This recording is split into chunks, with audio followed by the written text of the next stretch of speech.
Ah, really? 6 o'clock. 6. Okay, I hope all phones are on silent. As usual, the questions in English first.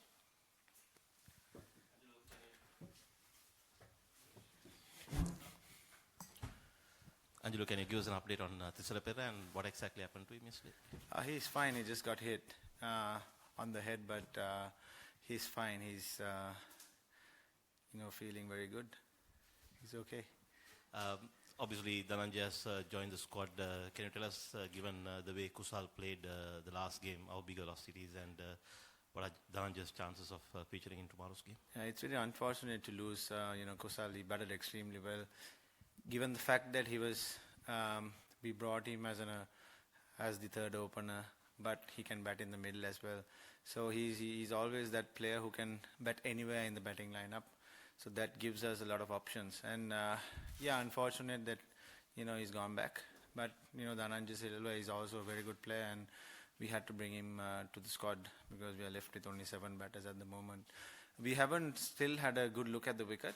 We'll probably decide later on, or if not tomorrow early morning, to give ourselves a chance to just see what the wicket looks like tomorrow as well, and then make a call.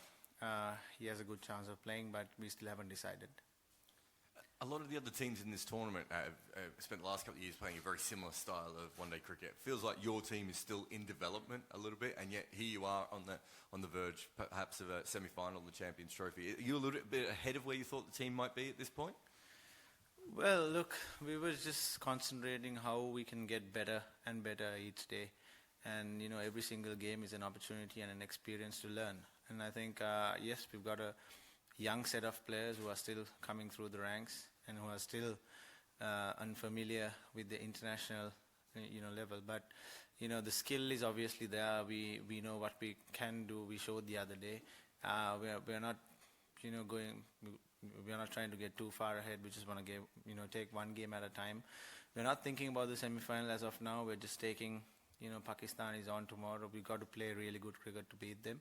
And we all know that they're a very dangerous team. And, they can, play really good cricket on the day as well and beat any team. So we are not, there's no room for complacency in this kind of, tournament. We have to be on top to, beat them. Angelo, pardon me. Over the last 3 years, your ODI batting average has moved up to 50. Do you know what the difference has been in your game? What's clicked for you over the last 2 or 3 years that's taken you to another level as an ODI batsman? Well, I think even though I'm the captain of the team, I've always tried to contribute as a batter and a bowler, and on the field, because I'm another player when I get onto the field. So my contribution is also very important to the team. So I try my very best to try and concentrate on what I have to do rather than thinking about the captaincy and too many other things happening. So I've always focused on what I have to do at the job at hand. And yes, I've worked extremely hard, just like the others. It's just that I think through my experience, I'm learning the game a bit more now. And yes, I'm slowly understanding the game a little bit. Better than what I used to. And yes, I'm learning every day. You have such a influential personality, and we always admire you as a player, as a captain. But after Sangha and Mahela, what were the 2-3 contributing factors which you kept in your mind and coached to groom your young side?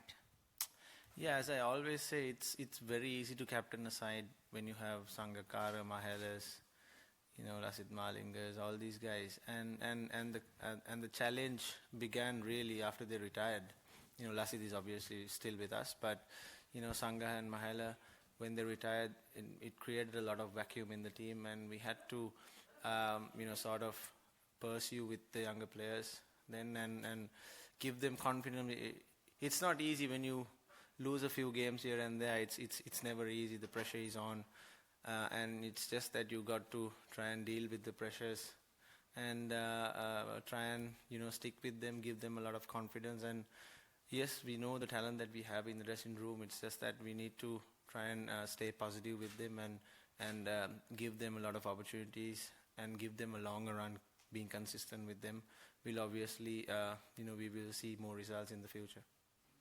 The game tomorrow is virtually a quarter-final, so how are you looking forward to it, especially after the way you played against India, and how do you rate Pakistan as an opponent? Yeah, I think the two games between South Africa, India, and us and Pakistan are virtually quarterfinals. We just got to, treat this as just another game, because we know that, the pressure is on, obviously, and both teams will, feel the pressure. Sorry. So we've got to, as we came into the Indian game, we knew that there were no expectations. As I said at the post-match, press conference, that the pressure was not really on us, and that's how we want to look at this game as well. Yes, there will be expectations now, but we just want to treat this just as a game and try and focus on what we have to do and what we can do. The last two chases you had one where you tried to break it quite early on and went as hard as you could, and then the next chase you pulled it back. Was that a conscious effort or just two different games, or were you really trying to change the way that you went about the chase?